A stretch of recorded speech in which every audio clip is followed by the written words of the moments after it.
statistical information, talk to you about some of the percentages, the categories, how the NCLEX exam is broken down. We'll review some strategies, and then we'll get into the questions. We will review 10 questions together today. The first 5 will be standalone questions. The second 5 will be embedded in a case study. I will read the question aloud to you with your answer options. Then I will go on mute and I will give you 2 minutes to put your answer into that question box for me. As everyone is putting their questions or their answers into the question box, I will be reviewing them. I'll just be looking at them, glancing over them. If you have any questions at that time, you can put them in the question box, but please do pardon me if I do not get an opportunity to answer your question, as sometimes when there are over 200 testers all putting their answers in at the same time, it does go rather quickly on my screen. So please, again, you may ask any question that you would like, but pardon me if I do not get to it. I will try my very best. After the 2 minutes is up, we will come back together. I will review the correct answer to you on the screen, and we will read through some rationales as to why that one's correct and why other ones are maybe not the best answer. And then we will proceed with the next question. All right, so I have given my little introduction speech here. I've put on this slide for long enough, so let's keep going and talk about some NCLEX categories and percentages. So what the screen is telling us, it's telling us the distribution of content for the NCLEX exam test plan. Now, the information on the left and the right-hand side of the screen is essentially the same. We put a table graph for those who would prefer table, and we put a pie graph for those who would prefer a pie graph with some color descriptions there. Now, the NCLEX exam is broken down into 4 major categories. We call these the client needs categories. First is safe and effective care environment. This has 2 subcategories in it: management of care and safety and infection control. Then we have health promotion and maintenance, psychosocial integrity, and physiological integrity. Physiological integrity has 4 subcategories in it: basic care and comfort, pharmacological and parental therapies, reduction of risk potential, and physiological adaptation. So as you can see on the right-hand side of the screen, you can see some of your larger percentages here. Management of care is 18%. Pharmacological and parental therapies is 16%. But also, let's not diminish the percentage categories of the smaller ones, such as psychosocial integrity, health promotion and maintenance, basic care and comfort. Though those are a less percentage, it does not mean that the questions derived from these categories are any less important or hold any less significance, because every single question on the NCLEX exam is just as important as the next. This is simply so that you can see how the content is distributed and what the NCLEX test plan is actually like. So today we're going to be talking about psychosocial integrity. Well, what are some things that fall under psycho and social integrity? What does that mean? Well, we have things such as abuse or neglect, behavioral interventions, coping mechanisms, end of life care, that's an important one. Cultural influences, again, important. Family dynamics, mental health concepts, religious and spiritual concepts, stress management, and therapeutic communication. So these are some of the topics in which would potentially fall under that psychosocial integrity category, which is 6 to 12% of your NCLEX exam. Alrighty, so if you have not had the opportunity to go onto your Learn Upon account and listen to a webinar entitled The 6 Steps to Question Success, I highly recommend that you do that as soon as we are done with today's coaching question clinic. Why? The 6 steps to question success is how we teach all of you how to process these questions in order to be able to answer them accurately. So the very first step of the 6 steps to question success is to determine the type of NCLEX question as seen on this slide here. When you're trying to figure out the type of NCLEX question, you ask yourself 3 different things. What is the focus? So you say, well, the test question creator at the NCSBN, which is the governing body who creates the NCLEX exam, you say, well, what is their focus of this question? Do they want to know if I can delegate something to someone? Do they want to know if I can prioritize something? Do they want to know if I can therapeutically communicate? Do they want to know if I understand the pathophysiology of a disease process? Or do they want to know if I can teach, educate, or create a teaching plan based off a specific diagnosis? So you've got to figure out what it is that the test question creator wants you to do. Once you have determined that, you say, well, what is my approach going to be? Is my approach going to be a decision tree, such as an apples and oranges or an umbrella option? Or maybe the approach is going to be a fixed versus flexible. With fixed versus flexible, guys, there are no absolutes in healthcare, meaning that if you come across an answer option that has a word such as always, the client always, or the client never, those answer options can quickly be eliminated because they will not be the correct answer, as there are no absolutes in healthcare. So keep that in mind. If you are thinking to yourself, well, I have no idea what apples and oranges is, I don't know what umbrella option is, I have no idea what this lady's talking about, I am referring back to your Learn Upon account. There are pre-recorded webinars that explain the different approaches and these different strategies. So I would encourage you to go back to that Learn Upon account to listen to these pre-recorded webinars. And then lastly, we're going to say, well, what's the style of the question? Is this a select all that apply? Is this maybe one of the new highlighting options? Is this a drag and drop or a drop down? And again, if you are unfamiliar with the different style of questions, go back to your Learn Upon account. There is an entire webinar that talks about the NGN version of the NCLEX and what these types of questions look like, what they mean, and how to answer them. So, with therapeutic communication, that is one of the topics. It's under psychosocial integrity. Therapeutic communication is so important, guys. Not only is it important for success on the NCLEX exam, but it is important for being a nurse at the bedside here in the United States. Being able to communicate with someone is very important. We want to communicate correctly. We want to communicate professionally. And different cultures have different communication styles. So it's important to understand what is proper for a particular culture, what is inappropriate for a particular culture, and how you are going to understand and respond to different people in different situations. Okay. So we want to respond with feelings and tone. So here in the United States, the majority of individuals are emotional beings, meaning that they have feelings and they want you to respond with feelings. They want to know how you are invested in them. So we want to respond with feelings. We want to respond with appropriate tone to a situation. We want to provide our clients with information, with data, with what does evidence-based practice say? Most people don't want to hear your opinion, right? They want to say, well, what does the evidence say about my chances of beating this disease? What does the research show is my best option for treatment? Not, oh, well, my nurse thinks this. Right. That's great. And that's important to build that rapport with your client, to have that trusting relationship, but we want to always make sure that we are providing them with information. We want to stay focused on our client and what's happening with them. We don't want to focus on ourselves. We never want to say, well, um, my grandma had this, so my family decided to do that. Or I was diagnosed with this, so I decided to do that. We want to stay focused on our client and what's happening with them and their situation. We want to use silence and presence. Guys, silence is actually a form of therapeutic communication. Why? Because silence gives your client the opportunity to process the information that they've been given in a safe space. You are present, you are there with them. They know that they're not alone, but they know that they are given the opportunity by you to process information. Do not ask why questions. Why questions can come across as being probing or being judgmental. We don't want to ask yes or no questions except in the case of possible self harm.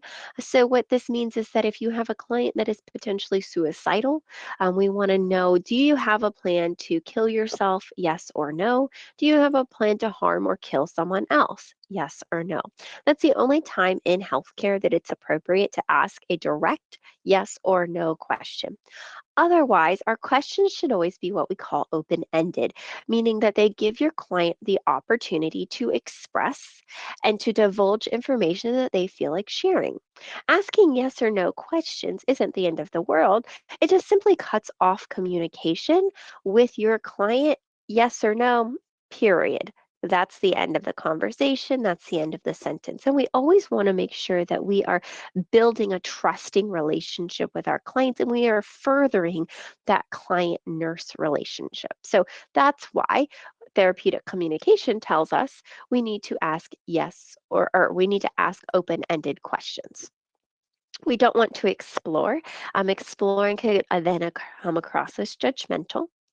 And we don't want to say, don't worry, because we don't know what's going to happen in the future. We don't want to give our clients a sense of false hope. All right, so I briefly touched on the 6 steps to question success strategy a few slides ago, but here it is, guys. This is how we recommend here at Avant that you work through each and every single question. So, number 1 is to determine the type of question, which is what we talked about a few slides ago. Number 2 is identify the topic, and this is important. You have to identify the topic correctly. You are identifying the topic based on the instruction of the question. Some questions, you guys, could have preluding information, meaning they have a sentence or two about a scenario or a situation that's going on. And then they ask you a question, and the stem of the question, I'm sorry, the instruction of the question is what is important to pay attention to because that is how you're identifying your topic. And you're looking for those keywords or clues. So when you are looking for keywords or clues, it's going to help you with your topic. Keywords or clues could come in the stem of that question, whereas the topic comes in the instruction of the question. Apply your knowledge. Well, what do you know about this topic? Is this expected? Is this unexpected? You're going to step 5, review and eliminate. Step 5 is when you are going to look at your answer options. I know a lot of people like to read through the question, read through the answers, and then try to work through all their steps. Really, you should be working through your steps in order, meaning that it's not till step 5 that you're actually going and looking at your answer options. And then step 6, you're rereading the question with the answer that you've chosen to make sure it actually makes sense and that you're answering the question that's being asked of you. Alrighty, guys. So without further ado, let's go ahead and get into our first question of the day. As I'm waiting for everyone's audience view to change, make sure that everybody can view our question here. Alrighty, so question 1.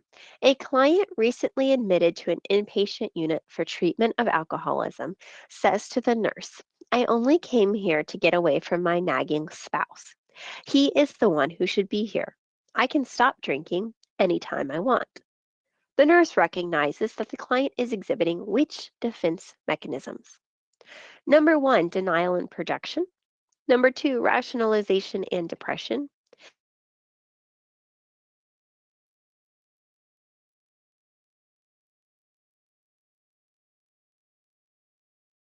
Number 3, regression and displacement.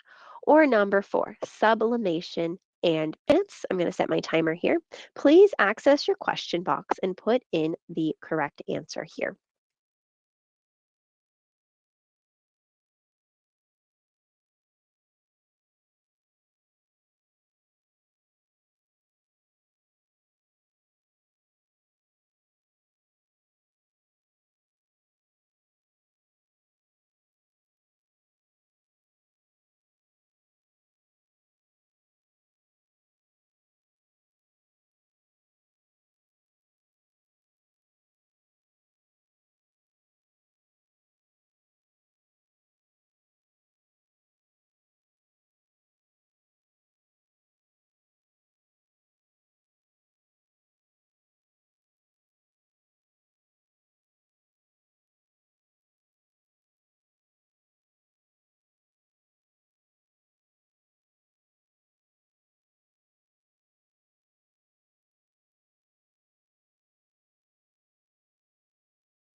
Alrighty, guys. So coming back together, let me show the correct answer.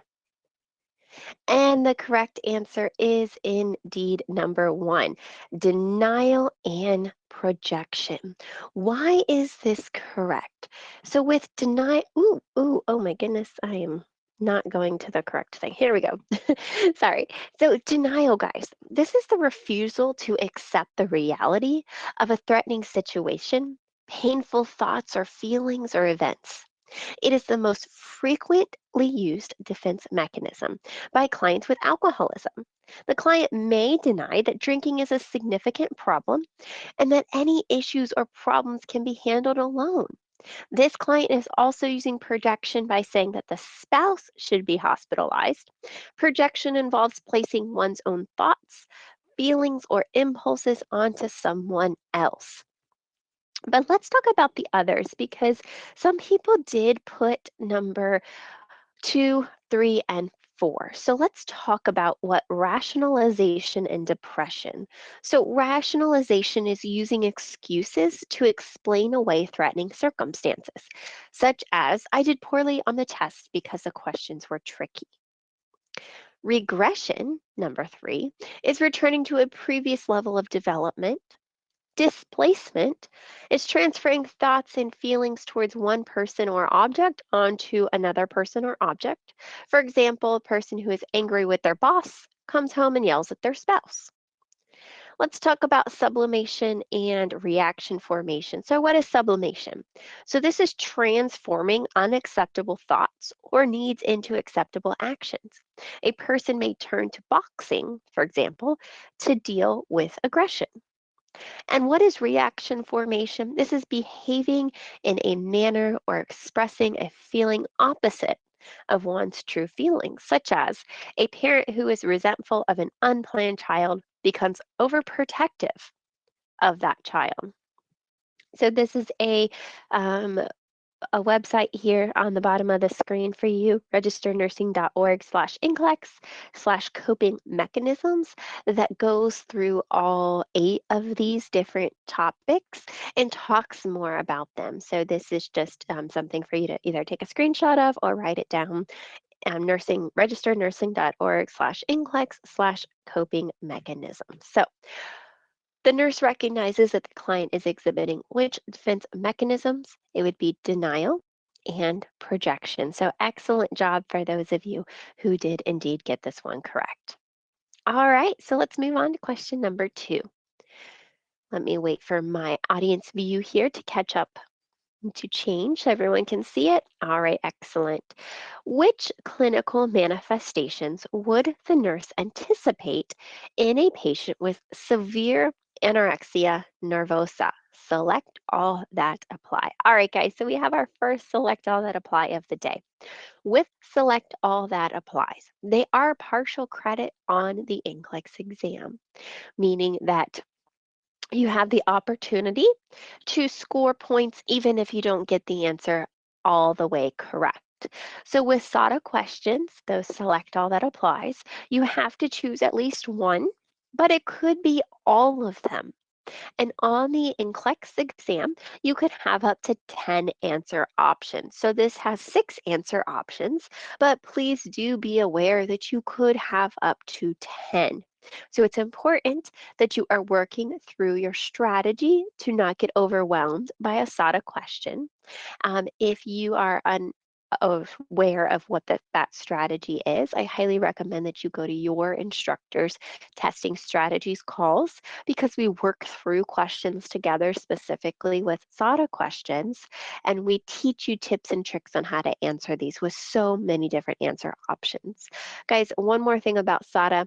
They are not always the hardest questions. Most of the time, I feel that prioritization questions are the most difficult, but people get overwhelmed with SATA questions because the amount of answer options that are presented to you.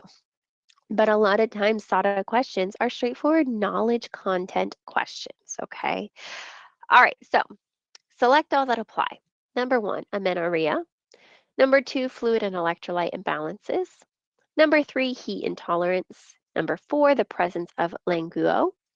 Number 5, the refusal to exercise. Or number 6, a weight loss of 25% below normal weight. So, which of these clinical manifestations would the nurse anticipate in a patient with severe anorexia nervosa? So, 2 minutes on the clock here, guys, and go.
Alrighty, here we go. So I see that some of you are asking how you submit answers to the questions. I see some of you saying that you can't see anything on your screen or you can't hear me. I do want you to know it is very important that you log on to Question Clinics in a timely manner. The very first screen, aside from the introduction screen, is a slide on how you access the question box and how you can communicate with me. So if you're logging on late to Question Clinic, then you are missing out on valuable information. So for those of you who are asking how you submit answers to questions, my comment back to you would be make sure that you are signing on time so that you can see all the Question Clinic has to offer. But you are going to utilize your question box. Please do not access the chat box. The chat box is not a feature that we have access to at this time. Please utilize the question box. If at any point during today's session you cannot hear or see the screen, I would recommend you logging off and logging back on. All right, so let's review the correct answers to question number 2. Let them all pop up here. They're coming in green. All right, so which clinical manifestations would the nurse anticipate in a patient with severe anorexia nervosa? So 1, 2, 4, and 6 are indeed the correct answers. Number 1, amenorrhea. Clients are often amenorrheic due to decreased body fat. So this means without a period. They have decreased body fat, which is in turn leading to low estrogen, which then in turn leads to the absence of a period. Number 2, fluid and electrolyte imbalances. This is correct because this client has a fear of gaining weight. Clients resort to self-induced vomiting, extensive dieting, and intensive exercise, resulting in excessive weight loss, greater than about an 85% expected weight. The client who self-induces vomiting may experience enlargement of salivary glands, erosion of tooth enamel. Fluid and electrolyte imbalance is a big one because excessive vomiting can cause hypokalemia and metabolic acidosis. Number four, the presence of languo.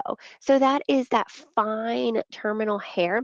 It can be seen in extreme cases. Most of the time we see this, with those newborn babies, but in extreme cases, it can actually populate with somebody who's experiencing anorexia nervosa. And then number six is also correct, that weight loss of 25% normal weight. Why would the other ones not be correct? So number three and number five, heat intolerance. So anorexia nervosa manifests as cold intolerance. Hypotension, bradycardia, and decreased body temperature can also occur. And then number five, refusal to exercise. This is incorrect because in anorexia nervosa, most of the time our clients have a lengthy and vigorous exercise routines because they have that fear of gaining weight. Okay. All right. Excellent job. So, question number three. The client with narcissistic personality disorder, also known as NPD, often behaves in grandiose and entitled ways because or believes that he or she is perfect and relies on constant reinforcement and admiration from people perceived as ideal. What is the best explanation for these clinical characteristics? Number one, the client is attempting to maintain self esteem. Number two, the client is experiencing delusions of grandeur. Number three, the client is feeling threatened. Or number four, the client is trying to prevent a panic attack. What is the best explanation for these clinical characteristics? So, 2 minutes on the clock, guys, and here we go.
Alrighty, guys. So coming back together, let me reveal the correct answer to you. So the question to number three is going to be number one. The client is attempting to maintain self-esteem. So this is correct, as the clinical characteristics of narcissistic personality disorder can be best explained as an attempt to maintain a fragile self-esteem that was damaged during childhood due to an environment that was highly critical, demanding, and fostered a sense of inferiority. One moment, guys. All right, so why number two, number three, and number four would be incorrect? So number two, delusions of grandeur are experienced by clients with a psychotic disorder. NPD is a personality disorder. Number three, The client is feeling threatened. This is incorrect. Clients with NPD may feel threatened if criticized or if others do not meet their emotional demands. However, this is not the best explanation of the clinical characteristics associated with NPD. And number four, the client is trying to prevent a panic attack. This would be incorrect. Panic attacks are characteristics of clients with an anxiety disorder, not narcissistic personality disorder. So, for those of you who chose number one, you would indeed be correct. Also, I did want to make mention to you that on the NCLEX exam, you will see your answer options as one, two, three, and four. They will not be A, B, C, or D. So, just wanted to point that out to you. I know some of you guys are responding to me with an A or a B or a C or a D. That's fine for Question Clinic, but I do want you to be aware on the NCLEX exam, your answer options will be in numerical order. All right, so question four says, let me wait for my screen to change so I can make sure you all see it. All right, a patient with schizophrenia appears distraught and says to the nurse, "The voices are bad today. They are so angry with me." Which of the following is the best response by the nurse? Number one, do you need something to help you calm down? Number two, don't pay attention to the voices. Let's go to the day room. Number three, the voices are not real. Tell them to go away. Or number four, what are the voices saying to you? So 2 minutes on the clock here, guys, and go.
Alrighty, guys. So coming back together for those of you that chose number four, you would indeed be correct. What are the voices saying to you? This is going to be your best response. The priority nursing action is to explore the content of these hallucinations. This client may be experiencing command auditory hallucinations that could lead to self-directed or other directed injury or harm. After the content of the hallucinations has been explored, implementing an intervention may be necessary to reduce the potential for violence. Additional ways to deal with hallucinations include things such as telling the client that you know they are real to the client, but that you do not hear the voices, see the vision, or feel the sensation yourself. Not arguing with or challenging the client about the hallucinations, and directing the client to a reality oriented topic of conversation or activity. So it's important that we ask our client, what are the voices saying to you? So that we know whether or not this client is planning to harm themselves or harm someone else, especially if the client is telling you that the voices are bad and they're angry. We need to make sure that our client is safe and also that those around our client are also safe. Okay. But let's talk about one, two, and three and why those are not the best response by the nurse, because some of you did choose those. So, number one, do you need something to help you calm down? An anti anxiety medication may be needed if the voices are causing this client to become increasingly distressed. However, an assessment is needed before choosing this option. Number two, don't pay any attention to the voices. Let's go into the day room. This choice dismisses the client's concerns about the nature of the voices. And number three, the voices are not real. Tell them to go away. Telling the voices to go away is voice dismissal. It's a technique that some clients find effective in management of hallucinations, but it is not the priority nursing action in this client. Somebody says in the chat box, it seems more like a yes or a no. I'm not really sure what you are referring to in that comment. So if you would like to clarify, that would be excellent. Exactly. You never want to deny a patient's hallucinations because if they are hearing voices, those voices may be telling them to harm someone or harm themselves. And we always want to make sure that our client is safe. That is a priority. Alrighty, guys, excellent job. The majority of you guys did choose number four. So let's move on to question number five. Let me wait for my screen to change. A patient with a diagnosis of schizophrenia with catatonia has recently been admitted to the psychiatric unit. Which of the following is the priority nursing concern or priority nursing diagnosis? Whew, I can't read today. Number one, impaired social interaction. Number two, impaired verbal communication. Number three, risk for deficient fluid volume or risk for impaired skin integrity. Which of the following is the priority nursing concern with a patient who's diagnosed with schizophrenia with catatonia? All right, guys, 2 minutes on the clock. Please put your answer into the question box.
Alrighty, guys. So coming back together, which of the following is the priority nursing diagnosis? And it is going to be, waiting for a screen to change, number three, risk for deficient fluid volume.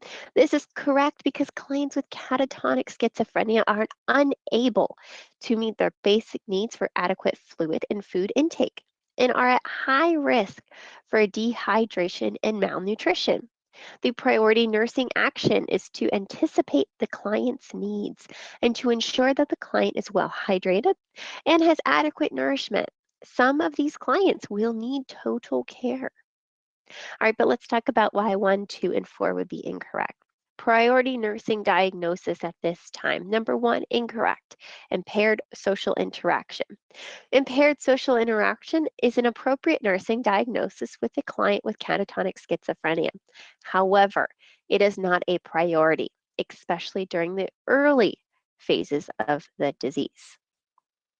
Number 2, impaired verbal communication. The client's mutism makes a diagnosis of impaired verbal communication appropriate, and the nurse should gently encourage this client to talk without undue expectations or pressure. But again, this is not the priority nursing diagnosis.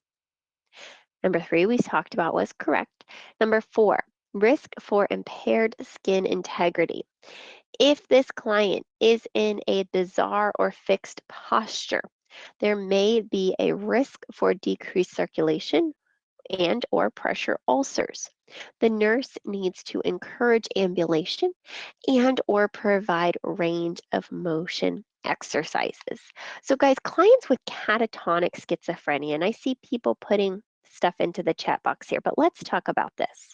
Clients with catatonic schizophrenia are unable to meet their own needs for fluids, food, movement, and elimination, and need assistance in performing basic activities of daily living. So the fact that this client is in a catatonic stage of schizophrenia, that tells us all that we need to know about being able to prioritize a nursing diagnosis, because understanding of the pathophysiology of this diagnosis is what is important and what's going to allow you to get this one correct. However, the priority diagnosis is indeed going to be that risk for deficient fluid volume. All right. All right, guys, so let's get into our case study of the day. All right, so with the NGN version of the NCLEX exam, the test question creators at the NCSBN wanted to judge your critical thinking ability. So what they did was they added case studies. Every single tester on the NCLEX exam will be scored with 3 case studies. However, it's important to note that you may receive more than 3 because there are unscored test items that every individual will receive. You may end up getting 4 or 5 case studies on your exam. So please do note that even if you get 5, only 3 of them will be scored. So how do we judge your critical thinking? Well, they've combined the nursing process with the clinical judgment model. The first step in the nursing process, you guys know, is to do an assessment. This is where we are recognizing clues and we're saying, well, what matters most? Next step of the nursing process is a diagnose. This is steps 2 and 3 of your clinical judgment model. This is where you're analyzing clues, saying, what does it mean? And prioritizing hypotheses and saying, where do I start? The next step is to create a plan. This is step 4 of the clinical judgment model. This is where you're generating solutions and you're saying, well, what can I do? Next step is to implement. This is step 5. This is where you're taking action and saying, what will I do? And last but not least in the nursing process is to evaluate. You are evaluating outcomes and saying, well, did this help? So guys, remember when you are answering questions on the NCLEX exam, you cannot implement strategies if you don't have an assessment or a diagnosis or a plan. So just be cautious of that. A lot of times the test question creators will want to make sure that you are paying close attention, and they will put in implementation answers when you don't even have an assessment or a diagnosis in the STEM or in the instruction of the question. So please pay close attention. All right, let's read through this scenario together, and it is a long scenario, so bear with me as we read through this. JG is a 49-year-old man. He was seen in the emergency department 4 days ago, diagnosed with alcohol intoxication. and released after 8 hours to his brother's care. He was brought back to the ED 12 hours ago with an active gastrointestinal bleed and is being admitted to the intensive care unit. His diagnosis is that of an upper GI bleed and alcohol intoxication. You are assigned to admit and care for JG for the remainder of your shift. According to the nurse's notes, his admission vital signs were as follows: 84 over 56 for blood pressure, 110 for a heart rate, respirations 26, and he was vomiting bright red blood. He was given IV fluids and transfused 6 units of packed red blood cells in the ED. Ooh. On initial assessment, you note that JG's vital signs are: blood pressure is 154 over 90, 110 is the heart rate, 24 is the respiration rate. He has a slight tremor in his hand and appears anxious. He complains of a headache and appears flushed. You note that he has not had any emesis and has not had any frank red blood in his stool or melena, which is those black tarry stools, over the past 5 hours. In response to your questions, JG denies that he has had an alcohol problem, but later admits to drinking approximately a fifth of vodka daily for the past 2 months. He reports that he was drinking vodka when he got home from the ED the first time. He admits to having had seizures while withdrawing from alcohol in the past. He tells you that he just can't help it and has strong urges to drink, but that he never means to drink very much. He has had trouble keeping a job over the past several months.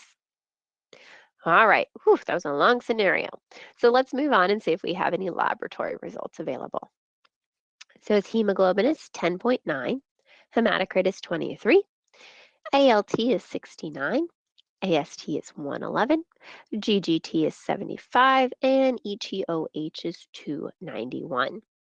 Let's look at, oh, okay, so they gave us some normal hemoglobin. So a normal hemoglobin for a man is 13.5 to 17.5.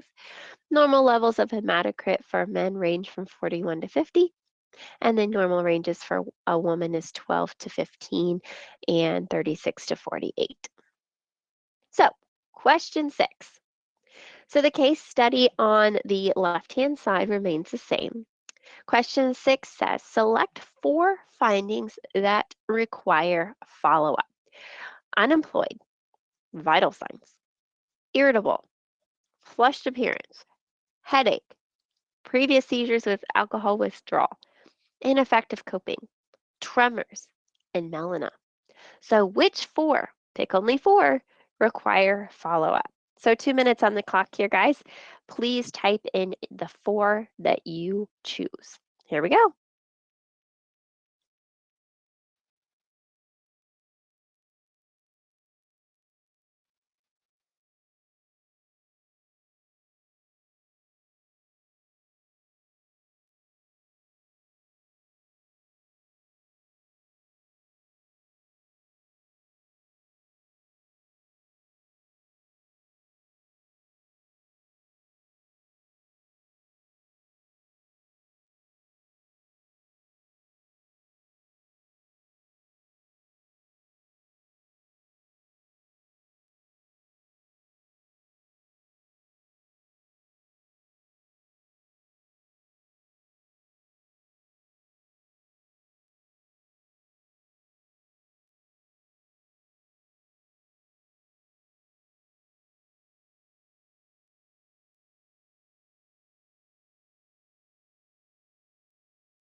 Alrighty, guys. So coming back together, let me reveal to you the four that require follow-up.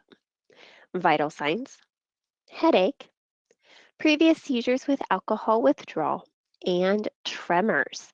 So the nurse should recognize that JG will likely develop alcohol withdrawal.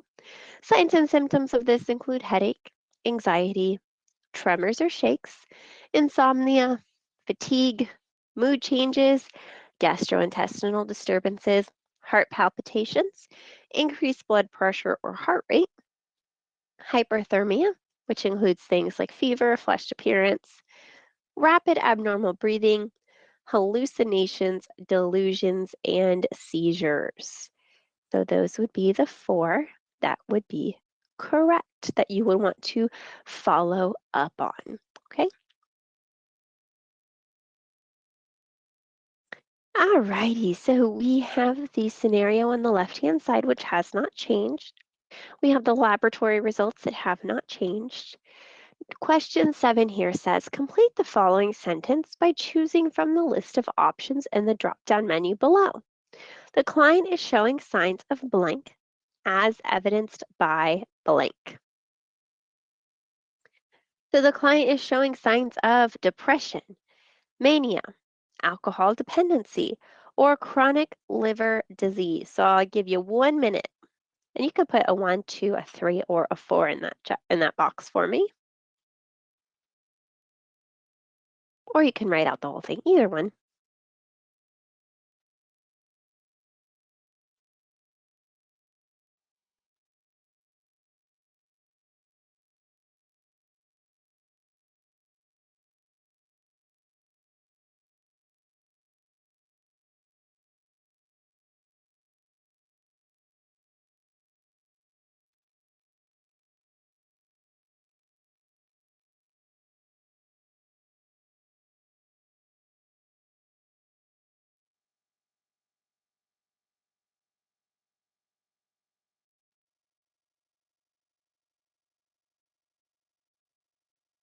All right, so it's actually going to be chronic liver disease for those of you who put chronic liver disease. A lot of you put alcohol dependency, but why? Chronic liver disease is evidenced by, is it the frequency of alcohol intake, the lab values, the vital signs, or the fact that he has a headache? Which one of these is actually going to tell us about our client's chronic liver disease? For those of you who did choose chronic liver disease, how did you know?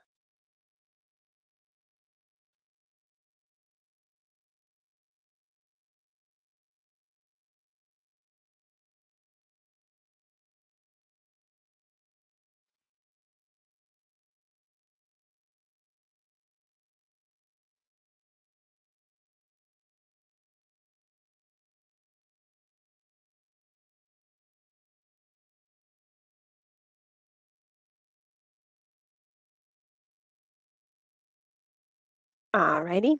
And yes, you guys are correct. This is evidenced by lab values. So let's look at this GGT lab value. This is what is going to give us a indication that the client is showing signs of chronic liver disease. So GGT is the gamma glutamyl transferase. This test measures the amount of GGT in the blood. GGT is an enzyme found throughout the body, but it is mostly found in the liver. When the liver is damaged, GGT may leak into the bloodstream.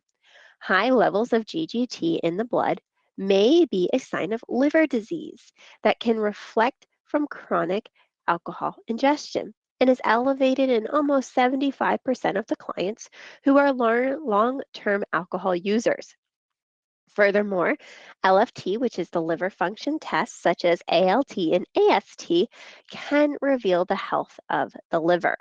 Okay, so what we wanted you to recognize here is that the GGT is elevated.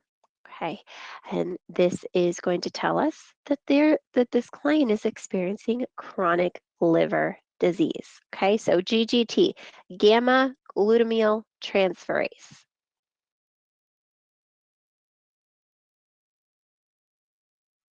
Alrighty, so let's move on to question number 8. So the information on the left-hand side of the screen remains the same with the case study and the lab results.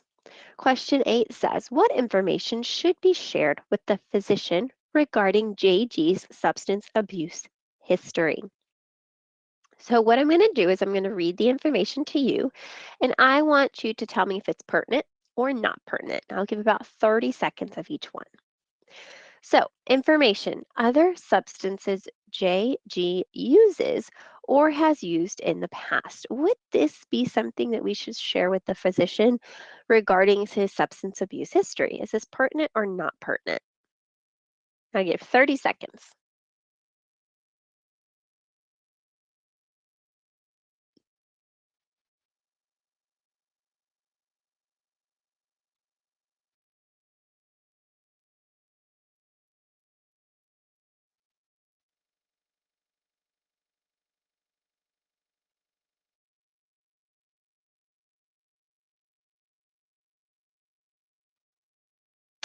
All right, so this is pertinent.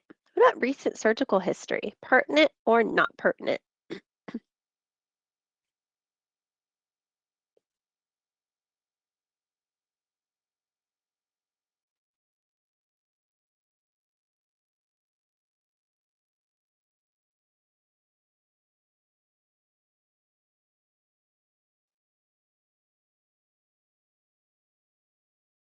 All right, this is not pertinent at this time as we are talking about the substance abuse history.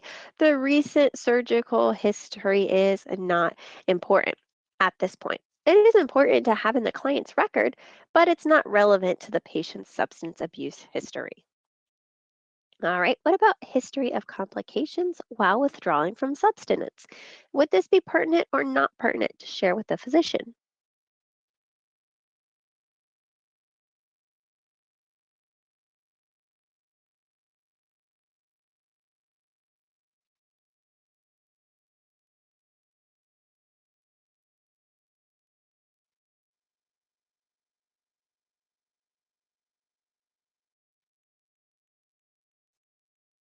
Alrighty. Yes, this is absolutely pertinent, guys. If our client has a history of complications from withdrawing from substances, most likely it's going to happen again. So, yes, this is something we need to share with the physician. What about current allergies? Is this something we should share with the physician regarding his substance abuse history?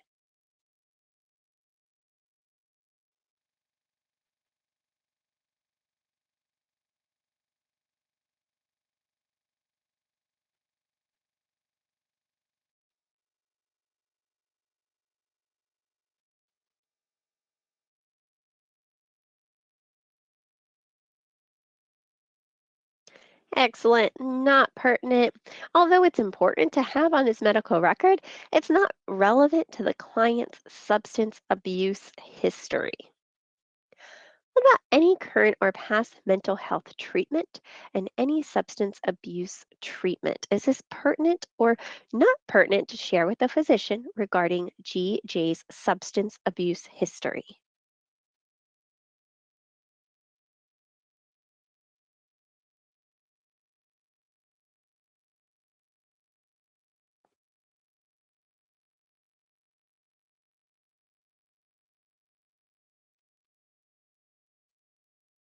Excellent. Yeah, this is going to be pertinent. It's vital to the client's substance abuse history. Absolutely. What about family history of substance abuse? Is this important to share with the physician regarding JG's substance abuse history? Is family history important?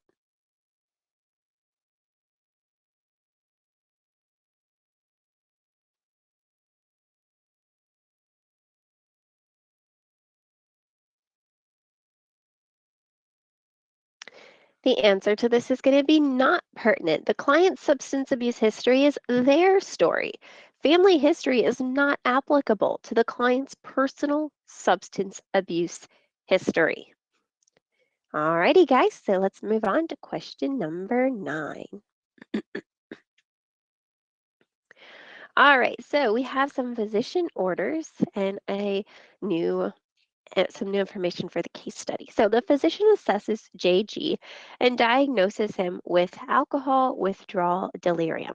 The physician writes several medication orders. So we have medication orders for chlordiazepoxide, 100 milligrams PO daily, clonidine, zero point 0.1 milligrams PO BID, carbamazepine ER, 200 milligrams PO BID, and atenolol, 50 milligrams PO daily.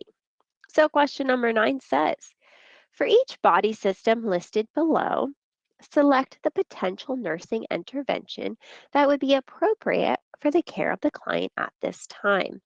Each body system may support more than one potential nursing intervention, but at least one option in each category should be selected. So we have cardiovascular, neuro, and gastrointestinal. So what I'm going to do is I'm going to put 1 minute on the clock. So for cardiovascular, administer antihypertensive, order an echo, monitor for dysrhythmias, or obtain orthostatic hypotension vital signs. So 1 minute on the clock, you can choose more than one, but you have to choose at least one. So what would be potential nursing interventions? And you could just put a 1, a 2, a 3, a 4 on your answer options. You don't have to type them all out. So here we go, 1 minute. Cardiovascular.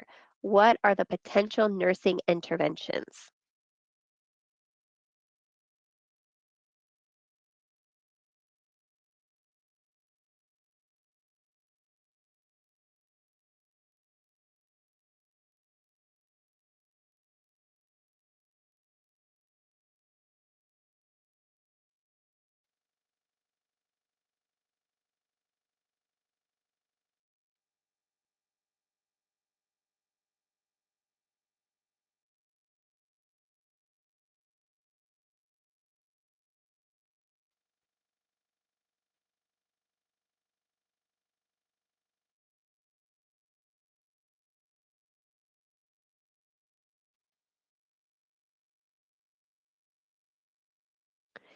Alrighty, so cardiovascular is going to be monitor for dysrhythmias.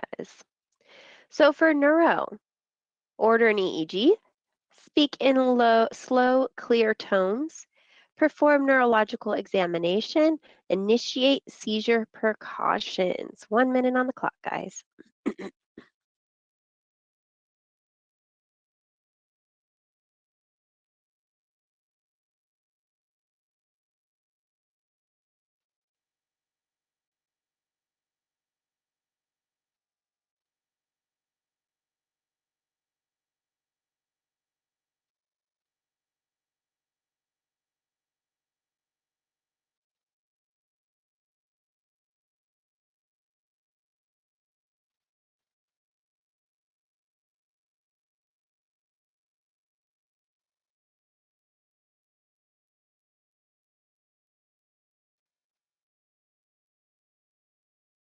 All right, and that's going to be initiate seizure precautions. All right, what about for gastrointestinal? Waiting for the slide to change here, and it's going to cut off the last two, so I'm going to read them to you, so just pay close attention. All right, so for gastrointestinal, it says monitor electrolyte imbalance for number 1, rapidly administer fluids for 2, the ones that you cannot see on the screen, administer diclofenac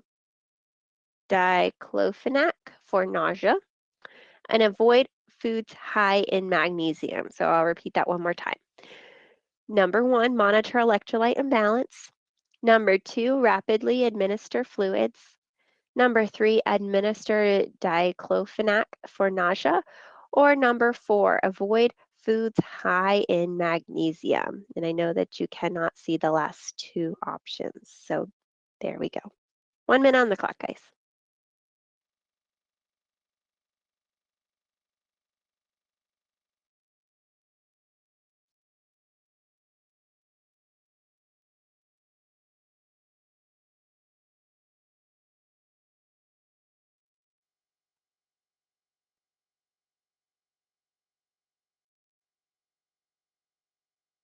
All right, and that is going to be monitor electrolyte imbalance.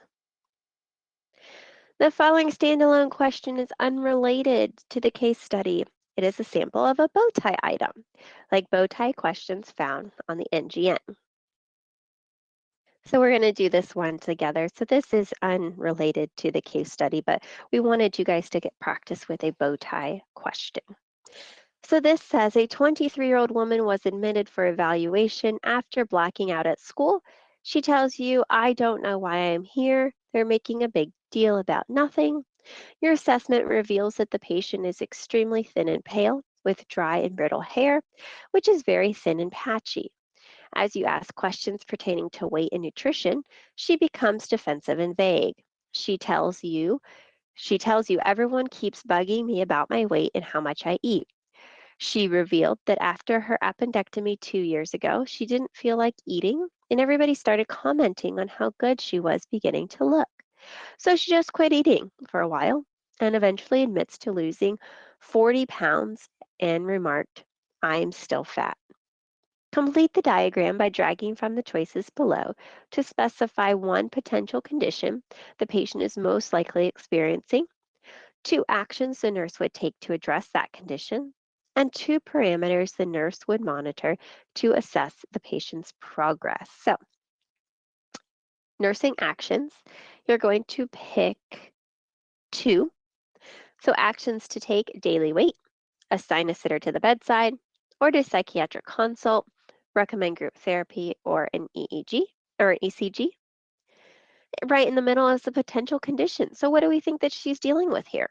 Depression, anorexia nervosa, body image alteration, post traumatic stress disorder, or obsessive compulsive disorder. That's only one. Parameters to monitor, we're going to pick two: deep tendon reflexes, dysrhythmias, lab values, support system, and medication regimen. So, how we're going to do this, let's do potential condition first. So, everybody put in the chat box for me, what do you believe is the potential condition this client is most likely experiencing? So, I'll give you 1 minute to put that one in the chat box, or I'm sorry, in the question box.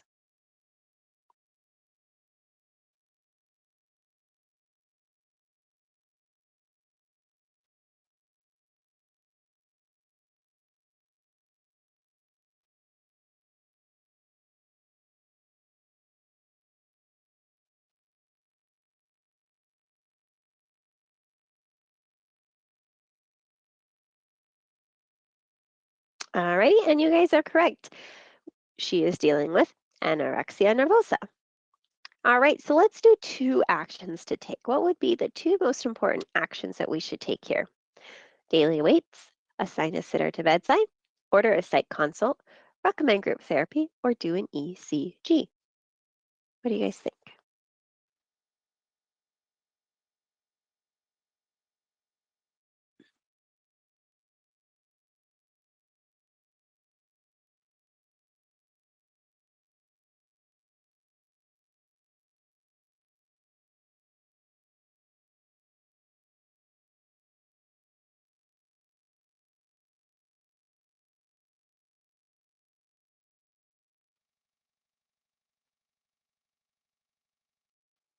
Alrighty, so it would be daily weights and an ECG.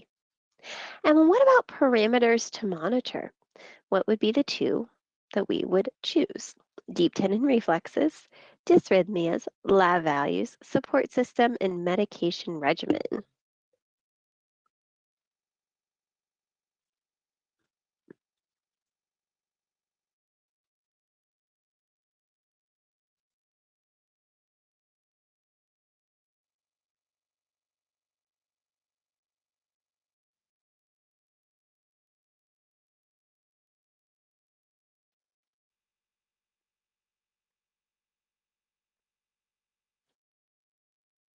Alrighty, and it's going to be dysrhythmias and lab values. So that is an example, guys, of a bow tie question that you could see on the NCLEX exam. These are not part of case studies. These are actually standalone questions, okay? All righty, guys. So that's all that we have for today. Thank you all so much for coming here. If you have any direct questions for me or things that I did not get a chance to answer for you, please email me mroden at avanthealthcare.com. I would love to be able to answer your questions for you. Thank you guys so much for coming. I hope that you learned at least one thing today. If you learned at least one thing, then I say that today was a successful question clinic. If you would like to review the questions, again, we have Question Clinic later this afternoon. We have it on Tuesday, Wednesday, and Thursday. We go through the same questions together. So if you'd like to join another session this week, you are more than welcome to. If not, then I will see you all next week. Take care and have a great rest of your day. Bye bye.